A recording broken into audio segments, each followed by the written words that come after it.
Well, what's happening, everyone? Welcome back. You join me and the Maddie man on the hunt for these little beauties. Now that is what we call a Maddie. Steve's speciality, which is basically just a very small ragworm. The other names for these include harbour rag, reds. Yeah. Steve, anything else? No, not off the top of my head. Harbour rag and reds then is what I've heard them called before, and obviously, and we call them Maddies. Us normal people. Yeah, exactly. They're called Maddies. There we go. There's some lovely ones in there. Look. It's a bit. Listen, it's not the best of jobs. It's a shit job, to be honest. It's a backbreaking. It's a backbreaker. It's not. It's not like digging lug where you need. It's not like, get down on your knees. It's all right. It's not like digging lug where you need to dig tons and tons and tons of dirt. Like one forkful could sort of yield you 20 Maddies. But it's a dirty job. Like, I mean, we've already probably got 15 in there already, and Steve's done two and a half forkfuls, you know. But when you start looking, when you start flicking over the mud, they are everywhere. I'll run out, Steve. Can I have another forkful, please? Oh no, hang on, this one. We'll move on. Are we going to move on? Yeah, we are. Only slightly though. I want this. Now, Maddies can be found in most harbours, most estuaries. To be fair, anywhere there's a little bit of mud or sand, bit of seaweed, under rocks they can be found. No, that's rotten. And there is, bar maybe a little bit of fresh peeler crab, there is no better bait for flounders, and that's what we're looking for. What we're looking for is a spot that Steve hasn't already dug out. Oh no, it's not a spot that I haven't already dug. It's a spot that hasn't been covered up by leaves and... Yeah, because what it does is it turns the mud and stuff black. Like that. And it's rotten, and it really, really stinks. And then it's... Hold on. Oh, leave that one then. Funny one. Yeah, so you're looking for a spot that's half decent and clean. And ideally, you're also looking for a spot that hasn't been dug out. We tend to find, or I tend to find... Yeah, that's a nice one. Look, you can see that this hasn't been dug. Look, you can see the little channels off of them. So this hasn't been dug here. Not in a while anyway. No. It's nice and clean-ish in there. It still stinks. But this is the ground you're looking for. There's a decent few Maddies in there.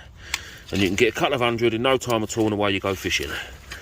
So tonight, after we've dug these Maddies, we picked up a few score fresh lugworm from Midway Tackle Supplies earlier. So thank you very much to Lewis, especially on short notice and all. Yeah, exactly that. Oh, hold on, Steve. Look. Yeah, I know. So, you see, guys, there's quite a few in there. The trick is you have to dig round them. You can't just pull them because they'll snap. And then they're not useless, but you want them. You want a nice dangle. You want a nice dangle off your hook. Yeah, look, it's raked full of them. Absolutely full of them. Yeah. Again, it is a messy job. I tend to find I normally dig them before I go fishing, not when I'm going fishing. And then you can give them fresher. You can give them a bit of a clean up before you go. But I'll give them a rinse. I've got paper and I've got a tub. Lovely, see. So we can sort them out. Steve's come prepared. Of course. Now again, it's not the greatest of jobs, so I get that. But if you're going flounder fishing, trust me, you want Maddies, not just flounders either. No. If you're doing a match or you're just fishing for a bit of scratching, these Maddies will attract any fish in the sea, and I promise you that any fish in the sea, they just give you that added bit of attraction if you've never seen them before. I mean, if I'm honest, I'm thinking about taking 100 next time I go carp fishing, because I can't see why they wouldn't take them. But I think perch and things like that would absolutely love these. But yeah, anyway, so that's Maddie digging. I'm going to get on and get my other hand dirty, and we will bring you back at the river where we're going fishing in a bit.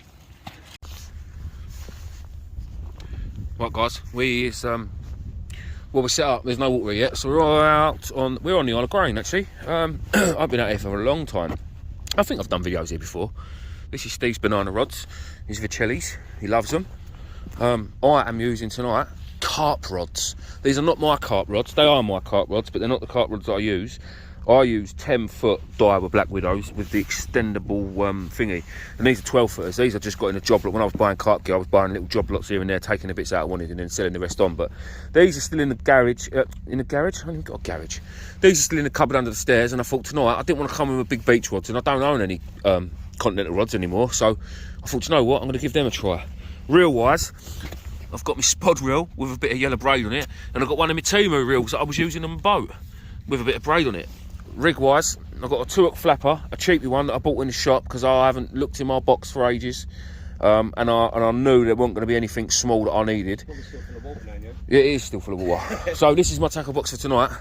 I bought with me 2 rigs, Gavman rigs that have been in my box for I don't know how long underwater. The hooks have gone rusty, so they need changing. They won't be loop rigs no more. And there's another one. You can see how full of water they were. A packet of mustard saltwater hooks, size 2s, little dinky ones, because we're fishing, or I'm going to fish for flounders. Some £10 line and 4 cans of Diet Coke. Oh, 3 partridge in a pair. Yeah, 3 carp leads, one of them, and that was, I don't know if that was a carp lead or not. See, that's that. That's the maddies we dug. That's not all of them. There's still some in the van, I think, in a bucket. There's a couple of 100 there, which is spot on. Having them in the paper, I like Steve normally has them in water. He likes them in water. It's only because I can keep them longer that way. Once they're in paper, they start splitting. I can't put them back in water and keep them. No, but for me now, I can now pick up a bunch of these maddies, because when they're wet, you try and put one of these little buggers on a hook. Oh, it is a bloody nightmare. So now they're a little bit dried out on this paper. They're splendid. And then all we do is well, you've got to be very careful. I will get a little pile out like that, 5 or 6 on the end of my hook with a lugworm. Bosh. So that's that. Right, anyway, rigs. So this is a shop bought one from Medway Tackle Supply. It's only cheap. They're about £1.70, £1.80. There's about 40 different types of rigs they sell in the shop. It's ideal for anyone. Listen, they're not the best of rigs. They don't foul. I've never had one foul when I've used them, and I've used them a few times when I've needed to, especially these little ones. Just a little 2-hook flapper. Now, the main line on that, I think, is £70. And then this snood line, as you can see with them coils, it's very, very thick. And I was just about to change it, if I was honest, but I thought to myself, do you know what? I know we're only fishing for flounders and finesse is the thing, but where this line is so thick and the bait is going to be so small and very light, I'd imagine with a bit of water movement, this line is actually going to give my bait a bit of movement. Now, we all know flatfish are attracted to movement. So I think that, moving around in the tide, I think that's actually going to give me a little bit of... it's going to act more like a boom and it's going to, yeah, it's going to act a bit more like a boom. Yeah, exactly what Steve said. And then this rig on here is one of Gavman's. It's one of his fandangle ones that, it clips up here and it clips up there and it does this, and it's got 2 hooks off the bottom, which is what I want. Lead at the top, 2 hooks on the bottom. It does clip down, but I'm not going to bother clipping it down because I've only got 2.5 ounce leads and I'm literally just going to be underarm lobbing it, really. As soon as that water gets here. But yeah, Steve, what are you using, mate? What am I using? What are you using? A 2-hook flapper with pop-ups. Yeah, lovely. Size 1 short shanks. Are they size 1 short shanks? No, they're not. No, they're size 1 Aberdeens. Yeah. Not short shanks, but they do the job. Pop-ups. Hoppy. So it's just confidence for me, knowing that I've got a bait in the water all the time and it's not being picked to shreds by crabs. Yep, and then he's got a 3-hook loop rig, yeah? 3-hook loop rig with an 85 gram flat lead, which in that little bit of tide that we do get out there, hopefully will move around slightly and do the job. As it did. Yeah. Yeah, as it does. And then Steve's got custom Vercellis. Custom Vercellis. Hashtag Vercelli. Hashtag Vercelli. That have had the reel seat lowered. Fixed reel seat low. Fixed reel seat low, which is unheard of normally on a continental rod. They're normally fixed up the butts of a fixed bolt. I want to get a pair of 55s to go on there. But he wants a pair of 55s. Yeah. Well, if you're a good boy, Santa's coming soon. Well, I did see a pair of Floridas go up for sale, but I think they went. Yeah, they don't hang around long. No. so yeah. Oh, hang on. Oh, and there's our lugworm. Nice, juicy. Hashtag Medway Tackle Supplies. Hashtag Medway Tackle Supplies. Nice, juicy comment. So thank you very much, Lewis. I'd say thank you to Mick, but no, Mick's down at the Bristol Channel, loving life. Mick's loving life. Mick's loving life. I don't know if he's actually caught any cod yet, but he is down there having to go for the cod. So, yeah. Anyway, I'll stop jabbering on. Let's hope the tide gets here soon, and we will see some fish.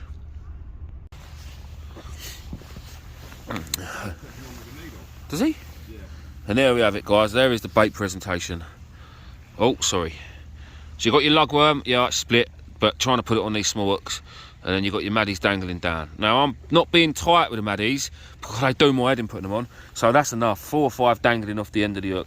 Now, that's the way they're sitting at the minute. But you imagine when they're actually in the drink and they're going all different ways. That is what attracts them fish.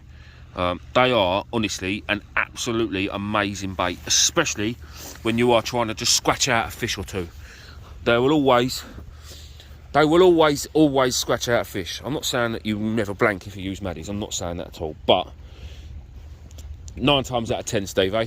Oh yeah. Like if you're not getting anything, you try and get yourself a bunch of maddies on. And how often do you know me fishing without maddies? The only time I don't fish with maddies is when we're trying to catch rays and stuff like that. But then normally I'll always have 100 sat there and I'll be scratching, wouldn't I? I don't remember the last time I tried to catch a ray. Epoxy things. Yeah. Fingers crossed for a fish. The tide has literally just hit the wall. It hasn't hit the wall up there. I remember my nan lives in Grain, and I remember coming out here as a kid with my uncle. He's like my brother, but he's my uncle. And we were digging lug the first time, and I didn't have any wellies, so all I had was my trainers, and I couldn't wear my trainers out in the mud because my mum would have killed me. So I thought, what can I do to be able, because I'm sitting on the beach now watching, and he's going, oh, look at these great big worms, look at these great big worms. And the next best thing in my idea, and as an 11-year-old boy, was run back to my nan's house, nick 2 of her carrier bags, tie carrier bags around my ankles, in my trainers, Genius. and then run out in the mud, thinking it'd work. I got the first foot was a little bit of mud, like to come up to, I don't know, halfway up my trainer, and the bag stayed on, cushy. Next foot, I went down to over my ankle, lost the carrier bag, instantly put the other foot in front of the other one, and then that was it. Then I lost my trainers. So I was walking around out there in socks and just left my trainers in the mud for while I was digging. And then I remember when this tide started coming back in, it, even on a small tide, now don't get me wrong, this is nothing like the Bristol Channel. No, it's not. I mean, that is there, that's the River Thames. So where on the Isle of Grain, that real bright light you can see over there, that's Southend. So that, from my hand that way, is the start of the River Thames. And then you can just about see over there, the edge of them brightest lights, that's Garrison Point. So that is the start of the Medway, and then this is what they call the Thames Estuary, this bit in the middle. So I don't get me wrong, the tide up the Thames is quite a savage tide, 6 or 7 metres, or 6.8 I think is the biggest I've ever known. So it does not come in, but when it comes across this flat mud, it comes in quicker than you can run. Now, bearing in mind, I'm saying you're running in mud like that goes up and over your ankle. So I mean, we're not Linford Christie here sprinting across the mud, but yeah, it naff move quick. It's not a place you want to be stuck, that's for sure. And as a kid, I got stuck loads. But the worms here, the lugworm we used to dig here, I mean, we could go down to like places like Sea Salt and stuff and say dig 400 or 500 in a tide, and then come here and only dig 60. But the lug you dug here were bigger than the black lug I'm now pumping at Dungeness. These lug here you could squeeze out and freeze. They were massive. But again, like everything, it's all changed and they're just not here. I think people still do dig here, but their numbers ain't here like they used to be. I wouldn't bother driving out here to go and dig worm, that's for sure. And again, the fishing here used to be amazing when I was a kid growing up, when I used to come and see my nan.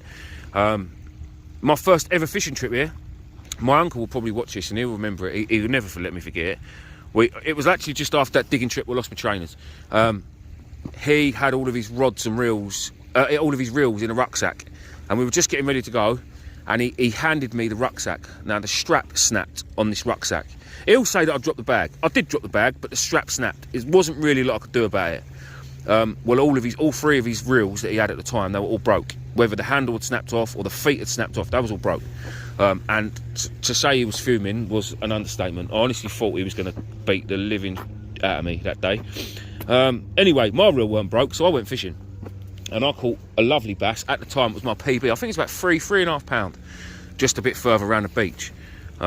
Again, I'll never ever forget it. It sort of cheered my uncle up because he had something to eat that night. But yeah, he was still livid with me, and I think he still is deep down inside. He'll never forget it. It might have been 20 years ago, but he'll never forget it. But yeah, we used to get some lovely fish off of here. Some really, really nice sized flounders, sort of 30 centimetres plus. Some lovely bass we've had eels here, obviously pouting. I think, was it Tom Brooker had a stingray out here a couple of years ago, didn't he? I'm sure it was Tom. No, I know someone had a stinger off of here. It was only small, but a stinger was unheard of.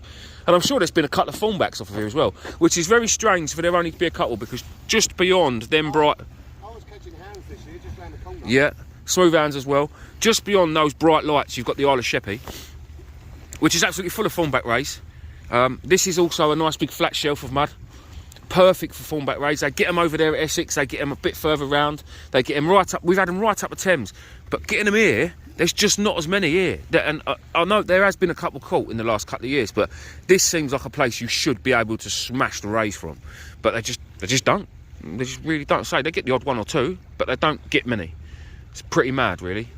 Pretty mad. Well, anyway, I'm going to go and cast my rods out, and this time I ain't going to bring you back unless we catch a fish, or I'll be in my van moaning on the way home that we ain't. So, the rods have been out about 4 or 5 minutes, if that, and now it's not going to do it, Steve, is it? This left-hand rod is going absolutely off of its rocker. I told Steve to leave it and just let it keep biting. Yeah, look. Can't really get it as good on my phone.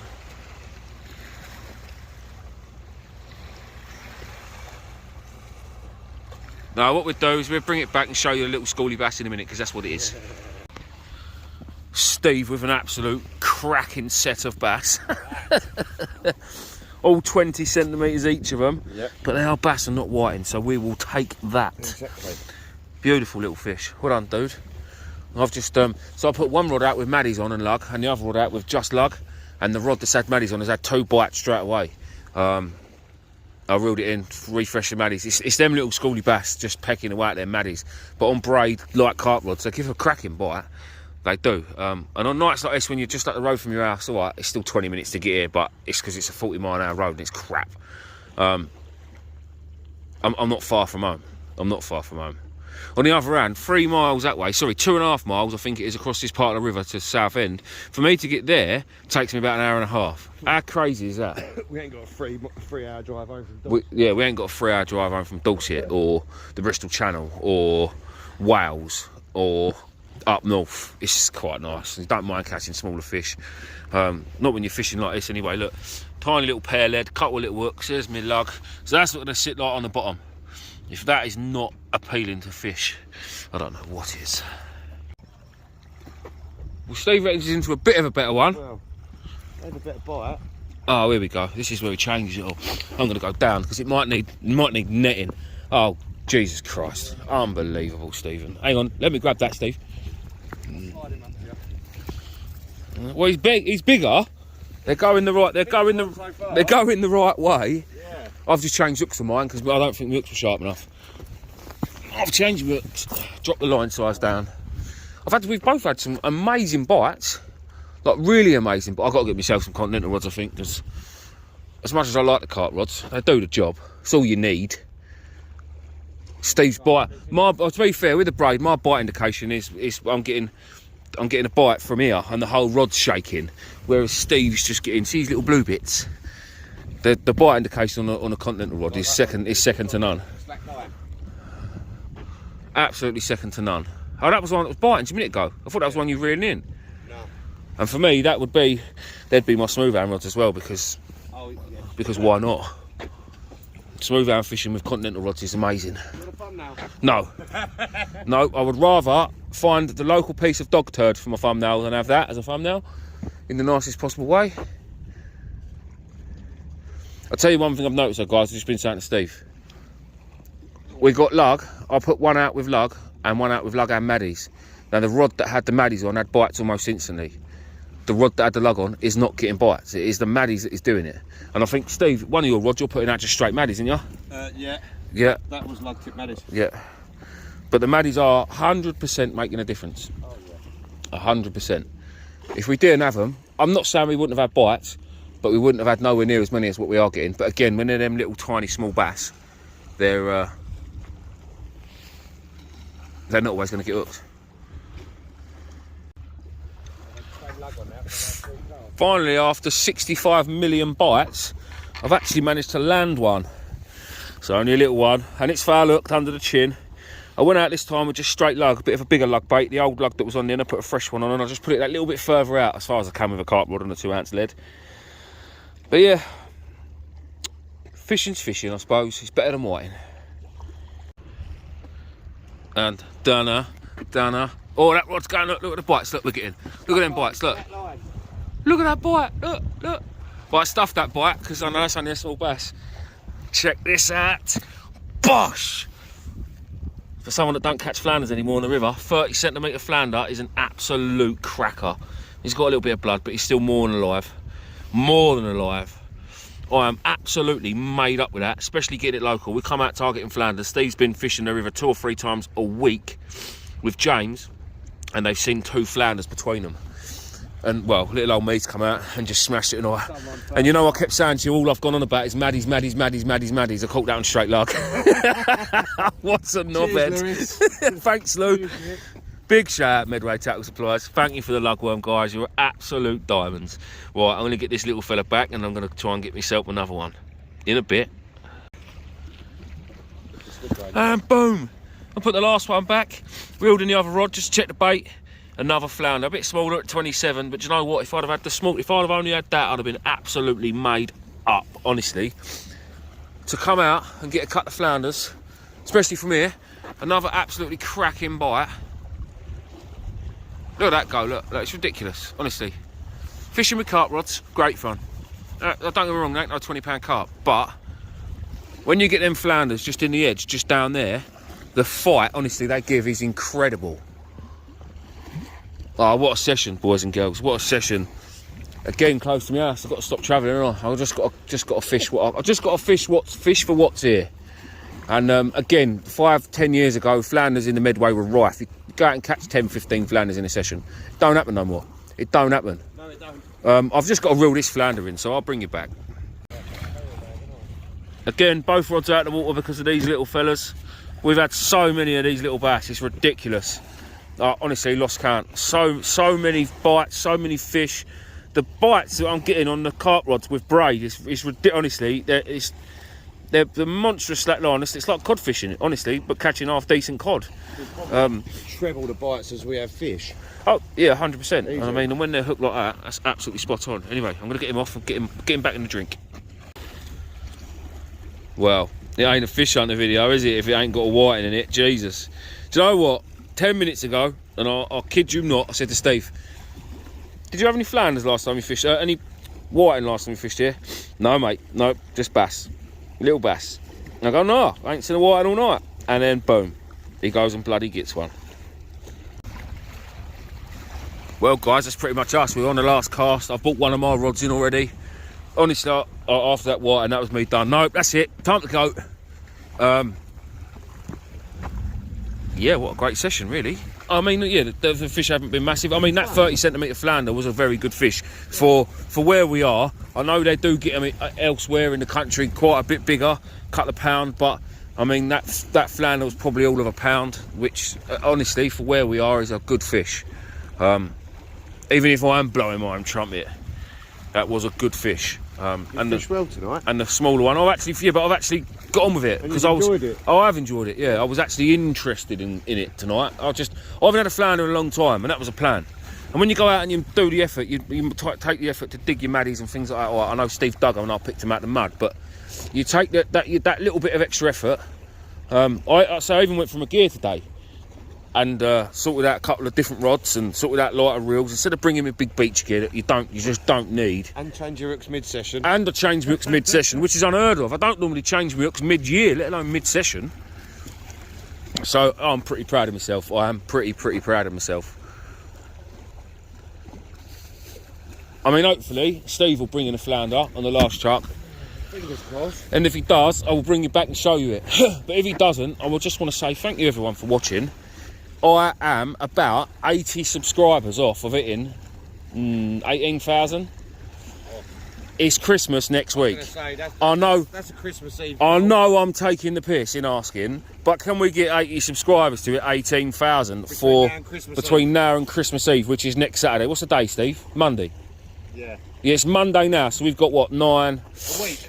No, it's a week and a bit, isn't it? A week and a half. Yeah, a week. 10 days. Yeah. What's the date? 10 days. Oh, it's the 11th. 2 weeks. It's the 11th. We've got exactly 2 weeks till Christmas Day. Exactly 2 weeks. 80 subscribers. Now, just to put this into context, I don't know if anyone else watches Cole and Alex. What was last year's goal? Sorry. Oh, I can't remember, Steve. That was last year. I couldn't remember yesterday's goal, let alone last year's. There's a bite. Yeah. Cole and Alex are two brothers. They split up. Alex went and done his own thing. Absolutely love the pair of them. I think they're amazing in all their videos, even the beekeeping that he does. Now, it was only a few months ago I was watching Alex's video, and he was baking a cake to say thank you for hitting 100,000 subscribers on his new channel, which hit 100,000 in, like, I don't know, 3.5 hours. we just actually looked, and we were talking about Cole's thumbnails and things as actually on his fishing videos, and his brother's channel's on there. His brother's channel's on 408,000 subscribers. That's just ridiculous amounts. I mean, fair plays, aren't it? Look at that go, look at that bite, look, slack line everywhere. That's another bass. We'll reel that in a minute. It goes again. I just think it's absolutely incredible to get that many subscribers. Absolutely fair play to them. I only want 80, not 80,000, just 80. That'd be absolutely brilliant. So if we can do that for Christmas, I'll be over the moon. Try and get up to 18,000. 2 weeks, guys. Thanks again for watching. Thanks again to Medway Tackles for the Medway Tackle Suppliers for the amazing lug at short notice. And we'll see you on the next one in a bit.